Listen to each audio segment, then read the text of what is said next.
Hey guys, this is your girl Lira, and you're listening to Self-Reflection Podcast.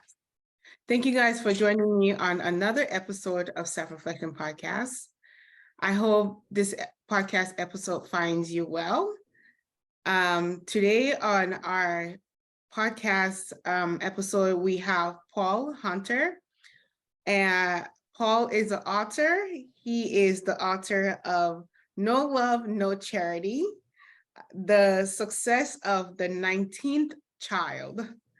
Paul has been featured on New York Weekly, LA Wires, Ebony Magazine, Black Entrepreneur Magazine, and so many other more. He has also been on so many other television shows because of his book, which we are going to get into later on in the show. But please help me welcome Paul. Hi, Paul. Hey, thank you for having me on as a guest. I am excited to share a positive story and give your listeners opportunity to go out and seek change and hopefully give them some hope where they can be better men and women and become productive in society. Absolutely. Thank you. You know, when I saw your story and when I was reading through your biography that was sent to me, you know, and in that process, when I received that, that was when I was really trying to formulate who my podcast is for, what it's for, and what it's about. And I think your story is going to be the foundation moving forward for what my podcast is going to be about, because I've been really trying to find, my balance in this podcast world. And I think where I'm going is I want to tell stories where it's not on everyday mainstream media. I want to tell stories of, the average person that changed their life because of their own mindset and where they wanted to head to. So thank you again for joining me on Self-Reflection Podcast. I'm excited for this conversation, and I look forward to, getting to know you a little bit more. But before we get into our podcast episode, who is Paul? Paul Lamar Hunter is the 19th child out of 21 natural children. Yes, my mother birthed 21 children by my dad. And I can say none of us was adopted. It was chaos in the home of the Hunter family. And I just want to thank my mother and my father for allowing us to come into this world and be productive citizens in this world. So Yeah. she birthed 21 children, 17 of us living today, 63 amazing grandchildren, and 87 great grandchildren. So I'm gonna be honest with you. If you fight one Hunter family, you have to fight all. Man, I want to say that is a legacy right there. And that legacy is continuing, growing, and expanding. Mhm. Oh wow! It's just fun to be a part of the Hunter family. Yes, I know that. Okay, I used to think I come from a big family because my mom had 7 children, and I'll always tell people I come from a really massive family. But to hear your story and to hear that your mom had 21 children, mind you, that woman is a superhero. I don't know how she did it, but she a goddess, you know what I'm saying? So it's incredible. However, I know that didn't come without its own struggles, which I think we're gonna get into that a little bit. So what was childhood like for you? Well, childhood was, to me, it was a struggle after, you know, trials and tribulations. But I want to say this. My mother experienced some tragedies, some setbacks in her life. But what I learned is that she turned the setback into an opportunity for a comeback. For example, my mother was pregnant with the 14th child, and that 14th child today His name is Larry Hunter. He's a pastor in Memphis, Tennessee. She was pregnant with him. One day, she received a knock at the door. It was the sheriff officer. My mother and father at that time was living in a 2-bedroom house with a lot of children. So they had 72 hours to vacate. That's what the sheriff told my mother and father, 72 hours to vacate, because it was too many children, plus my mom and dad, and now she's pregnant with the 14th child.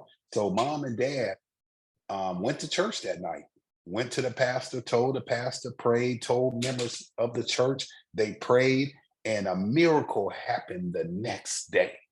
So when that miracle happened, a man came, knocked at the door. He told my mom and dad that he had an 18-bedroom house to show them where they can live. Mom and dad went with the young man. He showed them the house. He told my mom and dad that they can have this house for $1. Mom and dad did not have 4 quarters. They did not have $1 because my dad did not get paid until Friday. So the young man went into his wallet and he gave my mother the $1 to pay for the home. So that house was a blessing for the Hunter family. I was actually born in that house. And so that house became the Hunter family house. Like I said, I was born in that house. A lot of my siblings were born in that house, and some of my nieces and nephews that's older than me were also born in that home. So we did experience some difficult times. But one thing I can say, that people in the community responded to the Hunter family need all the time. I'm talking about just knocking on the door again, time after time, and just leaving gifts, leaving clothes, leaving toys for the Hunter family, because the community knew that we had a big family, but they also wanted to make sure that our Thanksgiving, our Christmas, our Easters, our birthdays were always happy for us. Yeah. Wow. This episode is brought to you by Prolong. If you want the healthy benefits of fasting, such as healthy aging, weight loss, energy, and mental clarity, while still being able to eat, Prolong fasting mimicking nutrition programs are for you. Prolong is the first and only clinical tested doctor recommended fasting nutrition program based on over 20 years of research and development by the Longevity Institution at the University of Southern California in collaboration with 17 other prestigious universities. It's primarily plant-based. Non-GMO food is shown to rejuvenate your body cells the same way fasting would. And if done 3 times a year, you can reverse your biological age by 2.5 years. Check out Prolong 5 Days Nutritional Program and subscribe to the program every 4 months for the best results by going to prolonglife.com. That is PROLONLIFE.com. And for you, my dear self-reflection family, you get 20% off with code SELF10 at checkout.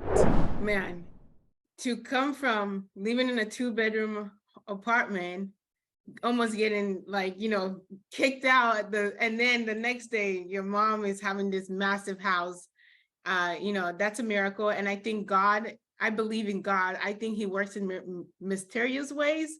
And when we ask, he definitely provides. And, obviously that's a great example of what that could possibly be. I know as your family was receiving all of these gifts, all of this, support from the community, your mom ended up finding a homeless shelter.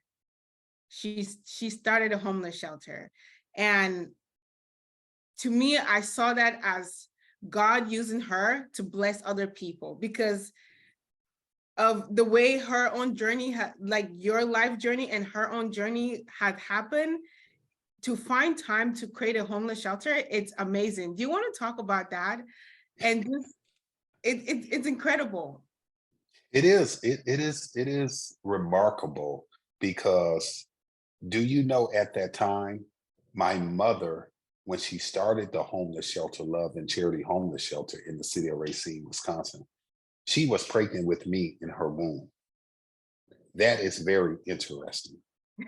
So that shelter was a safe haven for the vulnerable, for a lot of men and women that did not have shelter at that particular time. And my mother started a homeless shelter because somebody helped her. That man gave my mother and father a home for $1. So that's the reason why my mom started that homeless shelter. That homeless shelter stayed active for 45 years until my mother could not do it anymore. And none of my siblings wanted to take over because they had their own lives and they're trying to create their own legacy, and they had grandchildren, and they wanted to do something else. And so my mother shut it down, and but it stayed active in the community for 45 straight years. And she did some remarkable things. You know, at that shelter, she also won the Jefferson Award, which is a renowned award coming down from the White House. And so she was just out there knocking on doors, making sure that people had clothes, people had food, and making sure that the city of Racine were safe and better off, because Love and Charity was in the process of just dispersing love and charity throughout the community. Yeah, yeah, that's beautiful. I know you're the first person to go to college. When you talk about your siblings wanting to create their own legacy, what made you want to go to college? What was the push behind the idea of, I'm the 19th child, there's 18 before me, that I don't see no one in my home or no one in my family ever done this before. And you, out of everybody else, went to college first. Um, Looking back at my mom's lineage, my daddy lineage, no one never graduated college. They attended college, but they never crossed the finish line. So once I did research on my mom's lineage and my dad lineage, I decided I'm going to go all the way. I'm going to be the first in my family to graduate from college. So in 2010, I decided to go back to college, which I did, Upper Iowa University. I received my degree within 2.5 years. I have a bachelor's of science in business administration from Upper Iowa University. My goal was to lay the foundation. I did that. Now, my nieces and nephews also went back to college and received their bachelor's degree, their master's degree. I did my job. My job, like I said, was to lay the foundation. That's it. But you can always use my story, because my story is filled with victory. My story is filled with love. My story is filled with hope. And you can always use my story to get through your struggles in life. Absolutely, absolutely. And I don't know, I'm still inspired by your story. Let's bring it to mental health a little bit, what growing up in a massive family like that. What was that like for you mentally, growing up in a family where there's so many people, and I know your mom had to split her time, not only within you guys, but she had to split her time within her charity as well. So when it came down to your mental health, how did you maneuver that space? You know, mental health is good to talk about because in our society, I grew up in the 1970s, so we really didn't focus on mental health, but I know it was mental health at that particular time. But the way I dealt with mental health is there was a lot of men and women in the community, and I'm talking about pastors, I'm talking about counselors, and if it weren't for them, I believe that a lot of my brothers and sisters would have lost their minds, including myself, because mental health must be addressed. I don't care who you are. Mental health does not discriminate. Mental health does not hate at all, but you need to address your mental capacity.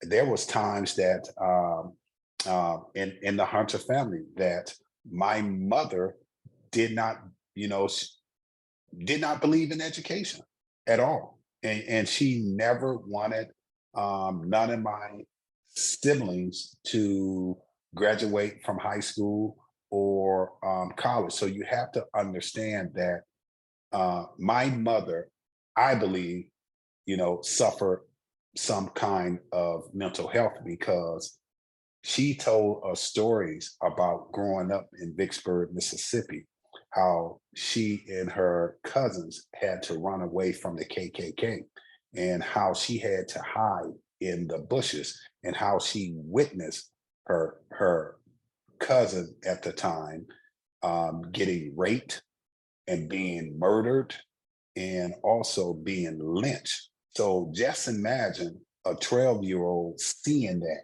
and had to run and escape and put leaves and debris all over her body. That way they couldn't catch her. But she lived to tell the story. And I think it really affected my mom mentally. And mom used to always tell us, there's some things that I cannot tell my kids because I'm taking it to my grave. And she took a lot of hurt, pain, suffering, to her grave because of her childhood. And she never wanted to address any of those issues. But there were times looking back in retrospect that she would lash out at a lot of us. But now we know the reasons why she had lashed out at us in that capacity because our uncles and aunts had came and told us what happened when they were children. Yeah, that I can see, how that can definitely impact like the family dynamic of, especially back then, right, where mental health was something that wasn't talked about, and especially in the African American family household. Like, if you struggle with your mental health, it was either you go pray about it or you push it in the back burner and keep it pushing, and to be a little girl to experience that, see your cousin getting raped and murdered right in front of you, I can only imagine how that can carry on throughout an adulthood, because childhood trauma lasts for a lifetime. It's something that doesn't go away. And for her to, I just want to bring this to light, like for her to be able to have that strength in her to have her family the way she did and build you guys to be productive citizens, like you said, in the community, that shows how much strength that she had for herself as well. When it comes down to you and your siblings, what was the dynamic like in the family? Well, my older siblings played a instrumental role in helping groom us. Sometimes they had to forego school lessons to help us out by staying at home because dad had to work two jobs, mom had to work a part-time job. So the relationship with my siblings were great and still is great today. They the one that taught us how to do chores, taught us how to cook, taught us how to read, taught us how to write. So if it weren't for my older siblings, I wouldn't be here speaking to you. And my older siblings have been good to us, because they came before us, and so they look out for us. They did a tremendous job and they were like substitute moms and dad in the home when mom and dad wasn't available. We looked up to them. We had to follow their rules. We had to sit straight up. We had to say, yes, sir, no, ma'am. We had that Southern hospitality. Yeah. But a lot of stuff that I learned from my mom, my dad, and my siblings, I still use it today. Hmm. I love that, because when you typically hear about like the African American story, it's not usually like my siblings were telling me to sit up straight, do this. It's usually like, oh, my brother was in the street in a gang, doing that, doing this, selling drugs. So, to hear this different side perspective, it's absolutely beautiful. So thank you for sharing that. No, we were not in the streets until we were adults. Wednesday was choir practice. We were all singing in the choir. You know, Thursday was Bible study. Mhm. Sunday was church. Our parents kept us busy. You Yeah. know, the only activities we did um, around the house on Saturday was they got us up at 7 in the morning, and mom and dad made sure that we cleaned that house from the basement all the way up to the top.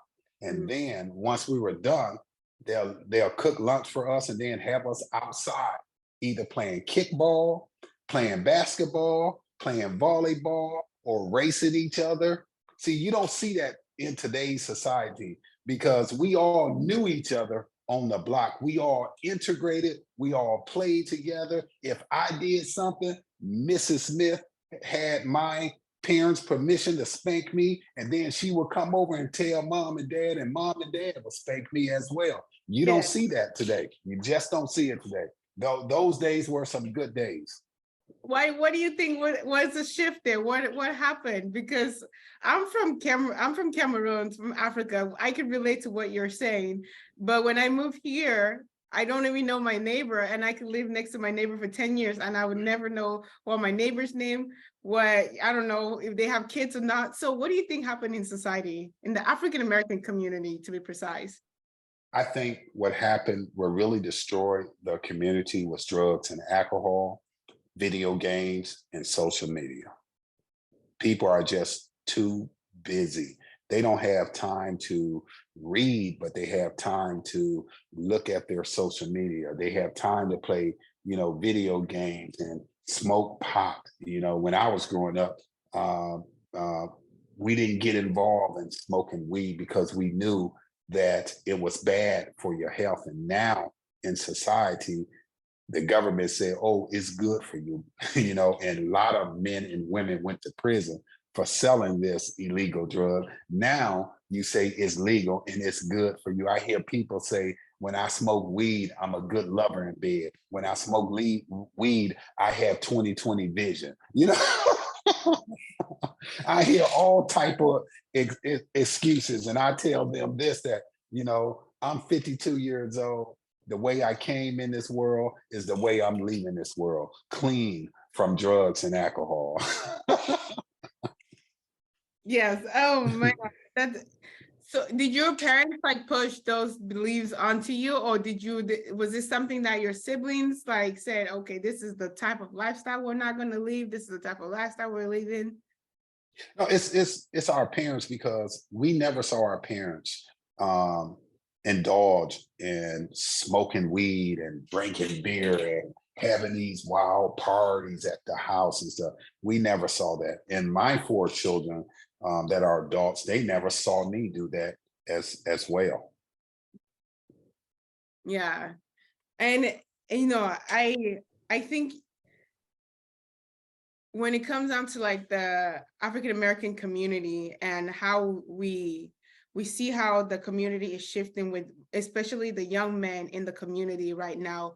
With I live right next to Oakland, so I see a lot of like young men like robbing and stealing and breaking into people's homes and cars and doing all this extra curriculum that is actually damaging the society.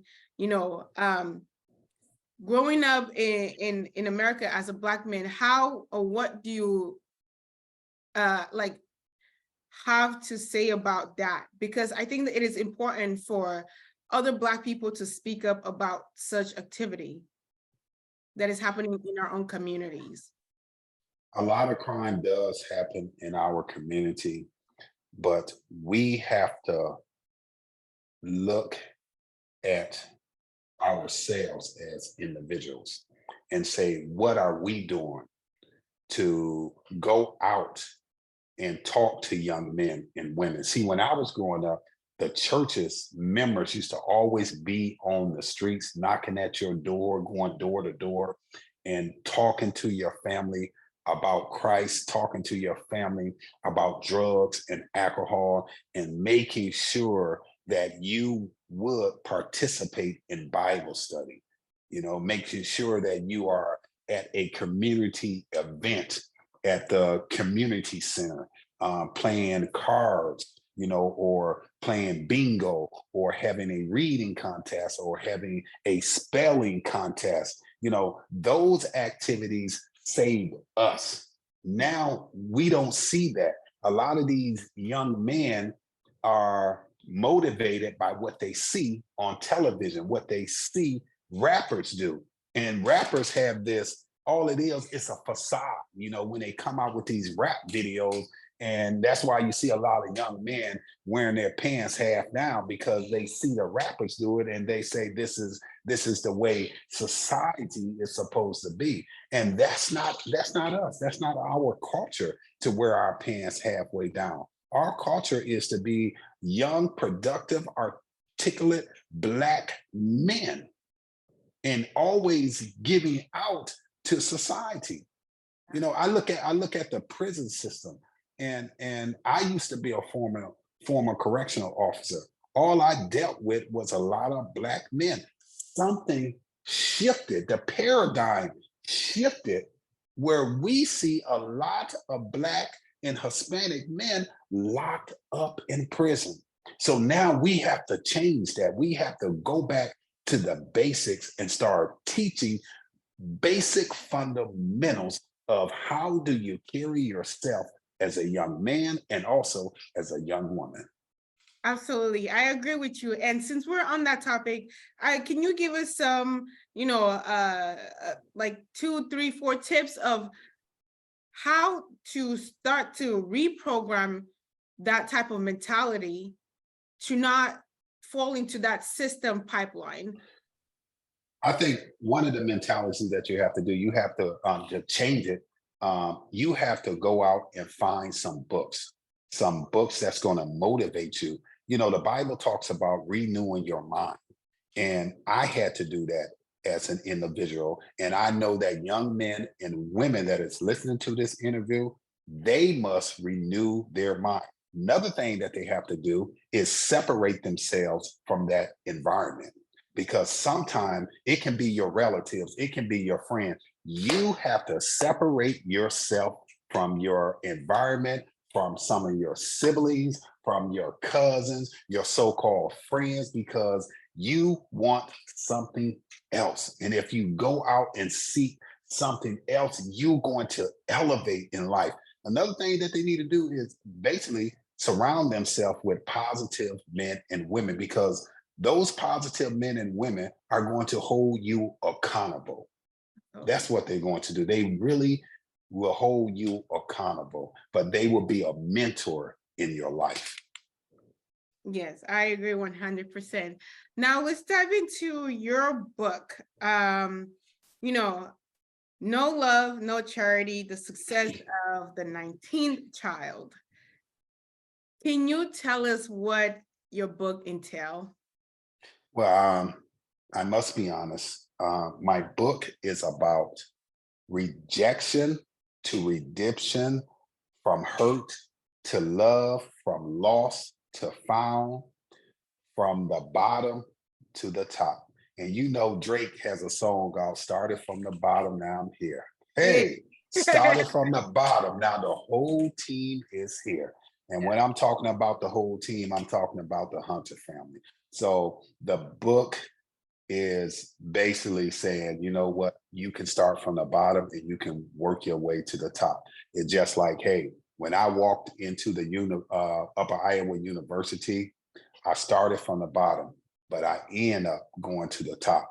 So I represent the inner city. I represent what they call the hood. So when you walk into any institution, I tell kids, you know, when you walk into that institution, always remember that um, you can start at the bottom, you can work your way to the top. You know, you representing the hood, you representing the inner city, and you going to shock them, you're going to surprise them, and these people are going to be taken aback because what they see on television is now in their presence, and you have a new persona, you have a new character, you have a new vision, you have a new focus, and they will be shocked. It's just like my book, No Love, No Charity, The Success of the 19th Child.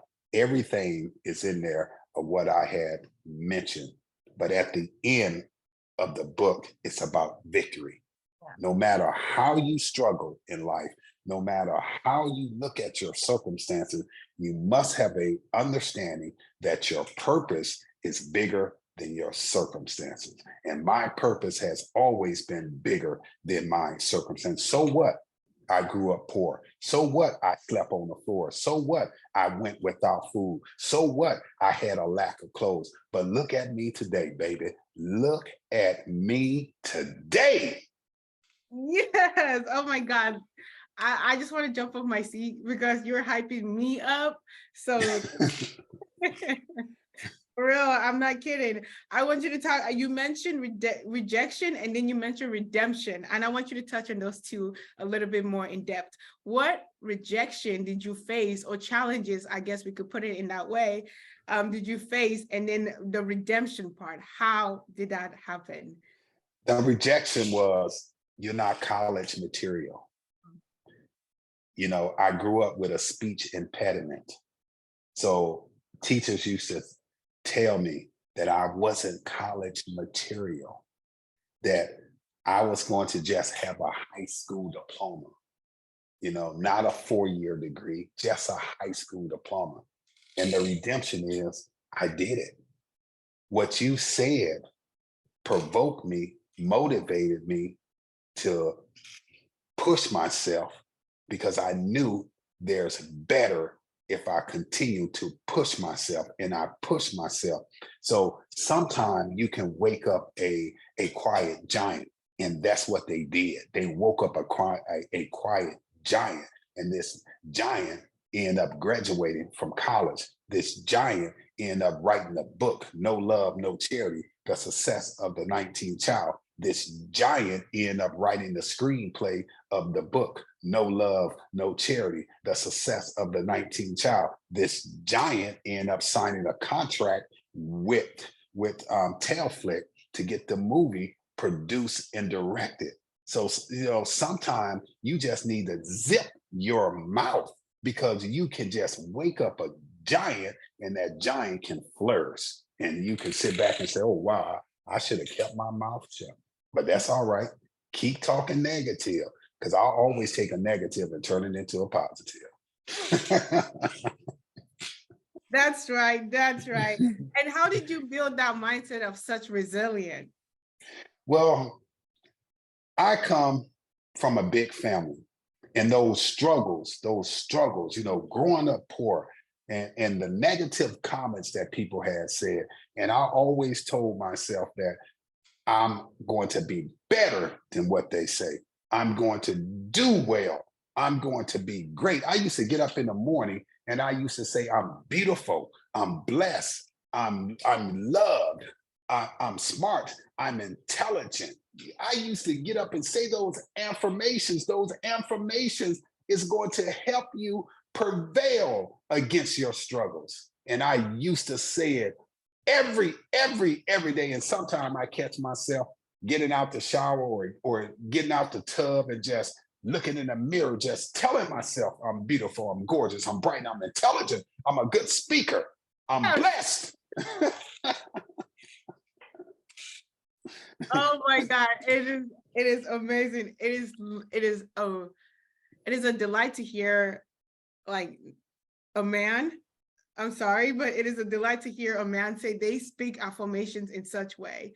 They tell themselves those things, because in today's society, we see so many young men struggling with self-esteem, struggling with their mental health, struggling with understanding themselves, struggling with self-love, just because they don't know how to affirm themselves, you know.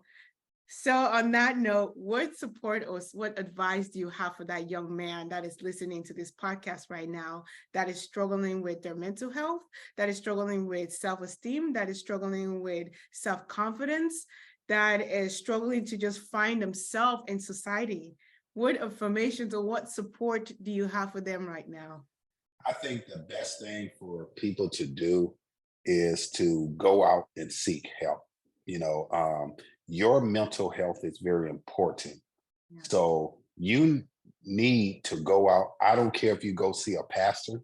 I don't care if you get on the phone and you call, there's a number you can call, 211 or 311.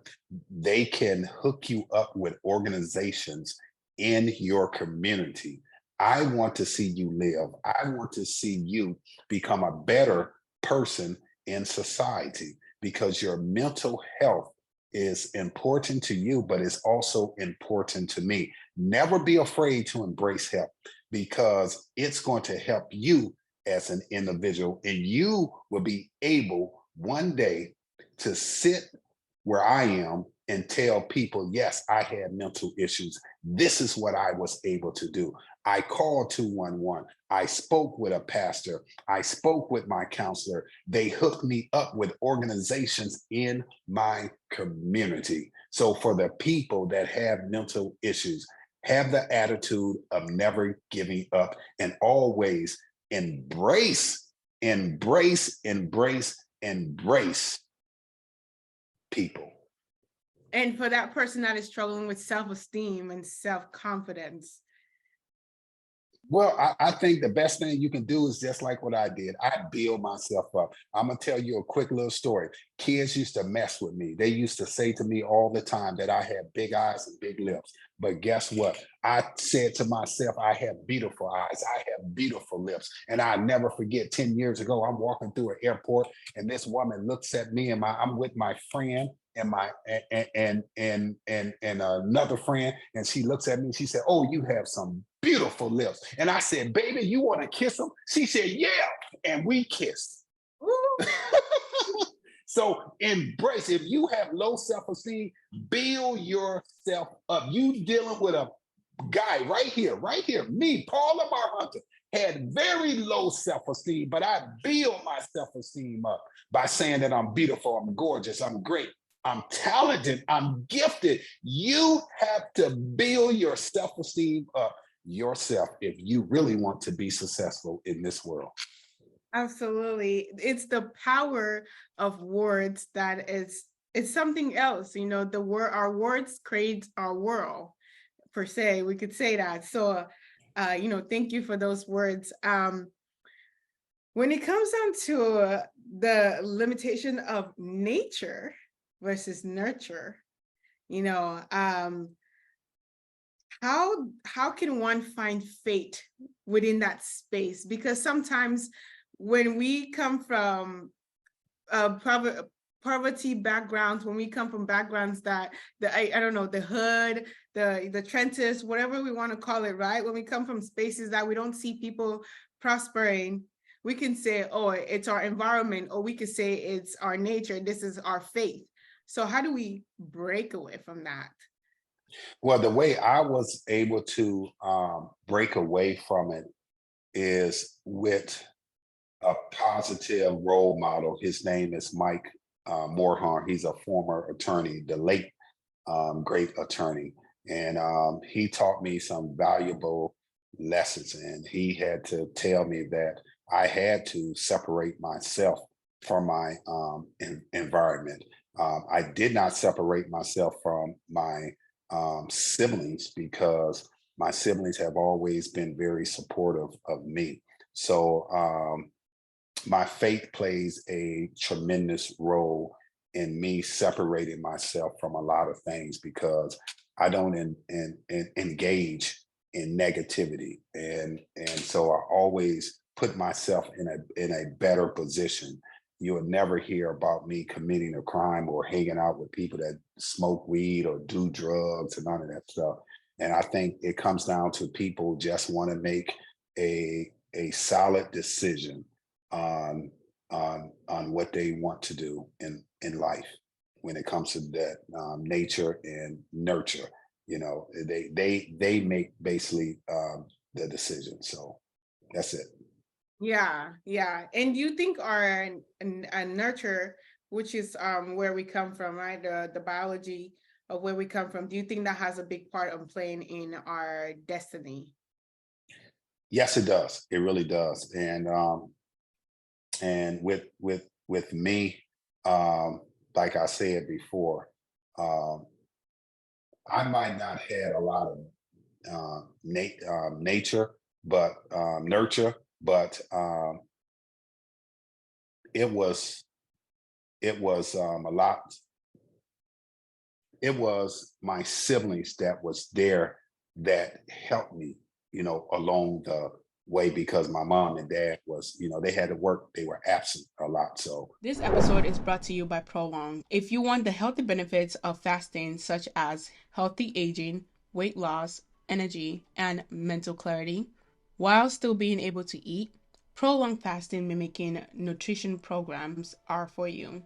Prolong is the first and only clinical tested doctor recommended fasting nutrition program based on over 20 years of research and development by the Longevity Institution at the University of Southern California in collaboration with 17 other prestigious universities. It's primarily plant-based. Non-GMO food is shown to rejuvenate your body cells the same way fasting would. And if done 3 times a year, you can reverse your biological age by 2.5 years. Check out Prolong 5 Days Nutritional Program and subscribe to the program every 4 months for the best results by going to prolonglife.com. That is PROLONLIFE.com. And for you, my dear self-reflection family, you get 20% off with code SELF10 at checkout. Yeah, and I know you also mentioned having the man Mike, I believe that was his name. You said yes, yes, and yes. you also had Mike that was a role model, somewhat to you, possibly a mentor. How important is it for us to have a mentor as we get older in life, and if we want to succeed? Well, every successful person in this world would tell you that they had a great mentor that guide them, gave them structure, also discipline them, and also hold them accountable. So every person that is trying to make change in their life, they need a mentor, someone that is going to help them. Because if it wasn't for Michael, if it weren't for a lot of people that came into my life for a short season, I wouldn't be here today. Mentors really are there to assist you. When you fall, they are there to pick you up. Yeah, yeah. Oh, thank you so much. Our conversation has been amazing. I I want to thank you for your time. I want to thank you for sharing your story. And as we come close to this podcast episode, I want you to give us like your final words of encouragement for any other young youths that's out there looking to just push through this work, because our world today, it's one could say it's easy to live in today's world, or it's challenging to live in our world. So what final words do you have for anyone listening? The final words that I have today is to always have a positive attitude, to never give up. If you go out and read my book, No Love, No Charity, The Success of the 19th Child, you will find in that book that I had an attitude of never giving up. Yes, I took some losses, but guess what? I had wins at the end. So go out, get the book, always have an attitude of never giving up. If Paul Lamar Hunter can do it, you can also do it. I want to see you become successful in the world. So please read the book if you want to become successful in this world. And if you need me for any speaking engagements, you can visit my website, paullamarhunter.com. I am on social media platforms under Paul Lamar Hunter. Yes. And when can we expect the movie that's coming out of the book? Yeah. Well, you can expect that in the next 2 years. In the next 2 years, And we I are in the process. We are in the process of getting the different characters together. Who's going to play my mom? Who's going to play me? My sibling. So it's a lot into it. Oh, okay. Are you guys casted? I'm here. No, I'm not kidding, but not kidding. But anyway, well, thank you so much again, Paul, for joining me on Self-Reflection Podcast. You know, I am excited to watch your story on the big screen.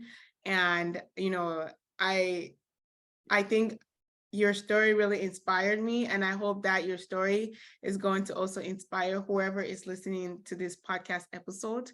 And one more thing that I'm going to ask you is, when it, you know, because this is also a show about mental health, when it comes down to mental health, how do you build this brain right here? How do you stay sane for yourself?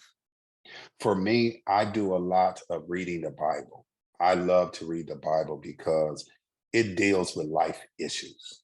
And so it helps my mind stay strong. And I also stay in prayer as well, constantly praying throughout the day. It really makes my mind very, very strong. And that's something that my mom used to do. I used to always catch my mom and dad reading the Bible and also on their knees praying constantly, constantly. Mom and dad used to always lift us up before God. And that's something that I will continue to do. And I do it for my 4 children and my 1 granddaughter. I always put them before God. Amen. Amen to that. Thank you again. Thank you again for joining me on Self-Reflection Podcast. You know, if this is your first time coming across Self-Reflection Podcast, you can find it on any platform you get your podcast from. Also, you can find full videos of this podcast on my YouTube channel. My YouTube channel is called The Journey. Also, you can connect with me on social media at Lira, LIRA_NDIFON. Again, thank you guys so much for joining us on Self-Reflection Podcast. I hope you guys have a blessed day. Thank you again, Paul, for joining me. Take care of yourself, love yourself, be kind, and be gentle with yourself. Until next time, y'all, stay blessed.